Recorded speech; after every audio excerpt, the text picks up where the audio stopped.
Okay, let's start talking about chemistry now. We ended last class, we talked about the Diels Alder reaction. Our diene has to be able to reach an S-cis conformation. Remember that S-cis is talking about the geometry, about the sigma bond. So about this sigma bond, this thing is in the cis geometry. We need to be able to achieve that. So if we have molecules that can't achieve that, they won't be reactive in Diels Alder reactions. And you can see this thing actually is a good diene because it is locked in the cis conformation. This thing is pretty good because it can achieve a cis conformation. This thing has difficulty achieving a cis conformation. It's high energy. It reacts relatively slowly, but it still reacts it's a useful reaction. It's a useful compound to do Diels Alder reactions. This one just won't react because it cannot achieve an S-cis conformation. And you could imagine we could have ring structures which prevent reaching an S-cis conformation. I want to, why is this? Go through some, this is just review. This is more about the reactivity of different dienes.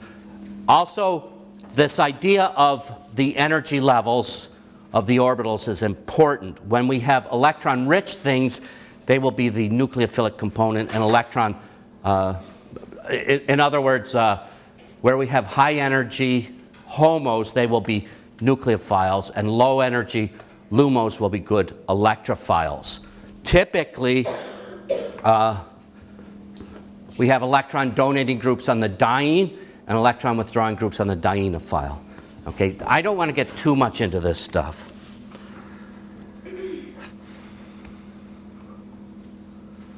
So we talk about nucleophiles and electrophiles. This is in the loosest sense of the word of nucleophiles and electrophiles. Even though we think of this as being the nucleophilic component, they're not nucleophiles like methoxide anions or things like that. Okay, they're much less nucleophilic in character, but we think of them that way. We talked about orbital overlap, the inverse demand. Okay, this is actually important in terms of synthesis, and we're not going to get into it too much, but I want you guys to be aware that these reactions are stereospecific, and we're almost done with this. So I'll put this.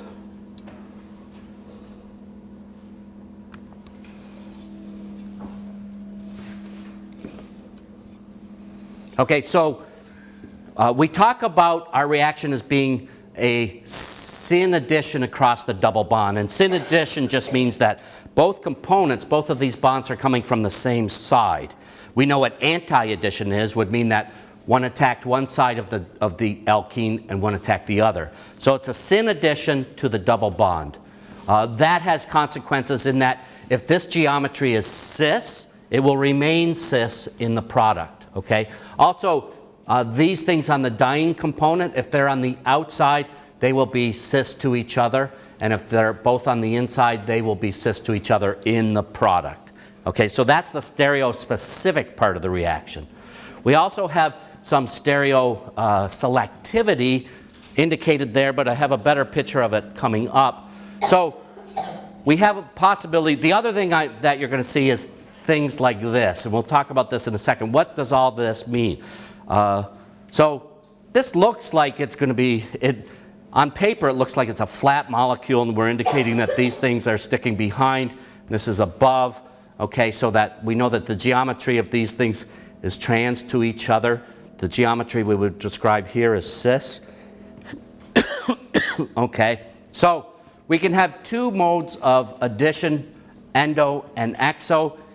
This doesn't, here we have an exo, I'm sorry, that's only applying to these. This is an exo addition, and we're saying that the component that was on the diene is above the plane, and this is an endo addition. Let's take a look at that in terms of transition states. What we're saying, this is really, notice how in this thing, this is the endo transition state. This component is under the pi system over here. So this big substituent is under the pi system on the forming ring. For an exo, it's not under it, okay? That has stereochemical consequences, and that is what happens that gives the stereoselectivity. The stereoselectivity is variable. Some compounds are quite selective, other reactions are less selective. There's reasons for it which we won't really get into, but what happens is the orbitals interact of these two pi systems. That actually stabilizes things, and this is actually the preferred transition state. It's a little bit lower in energy because of those orbital overactions. A little bit counterintuitive because we might think there's steric interactions that would keep this from being the preferred transition state, but it's orbital interactions, and we don't need to get into that.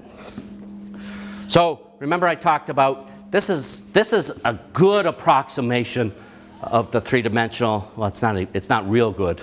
I drew it in ChemDraw, but this is what we're talking about here, okay? So we can see it's a little bit more complicated than what we see here. We often just do this. Remember, the minute we have these are sticking out of the plane, we should realize that these bonds are sticking behind the plane. And we see that here, right? These are sticking above the plane, and these are below the plane, okay?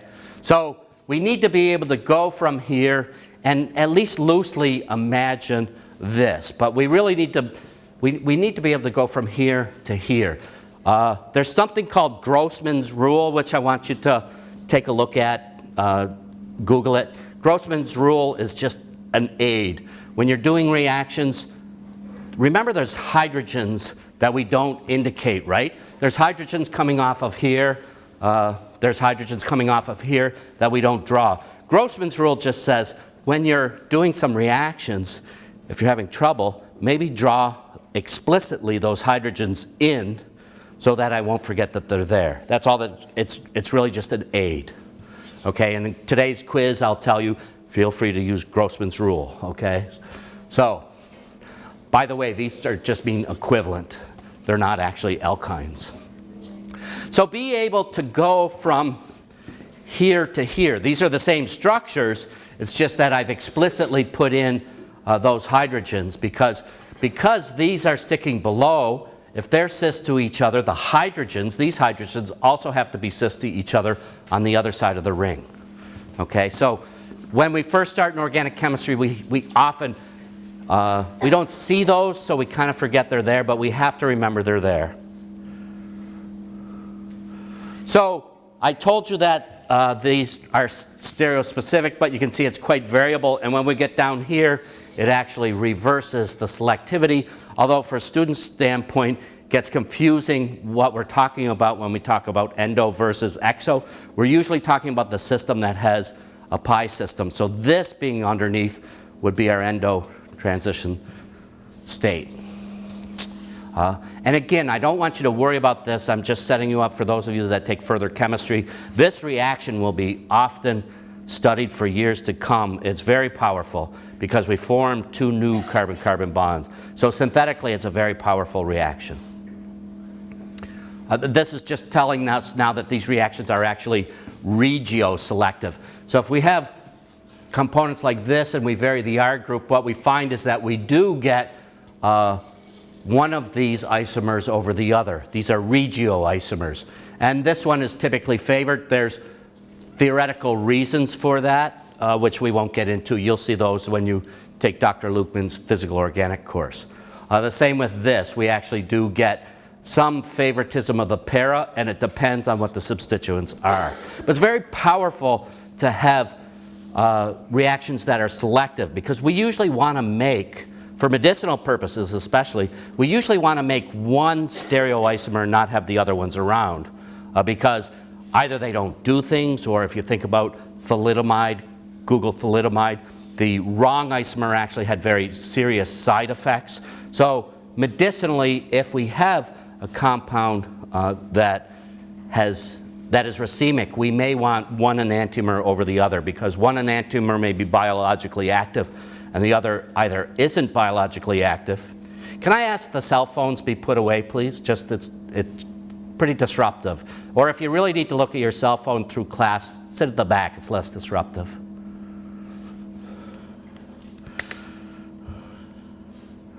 So that's about it for the Diels Alder. So you can see that there's a lot more that we can get into with the Diels Alder. We're not going to. I don't want you to be scared of it. Mostly what you want to know is that we can clip together, we can make 6-membered rings from components like this, and we end up with, we have 3 double bonds, our product has 1 double bond. Sometimes we can have acetylenes as our dienophile, they're reactive too. And we're done with chapter 13.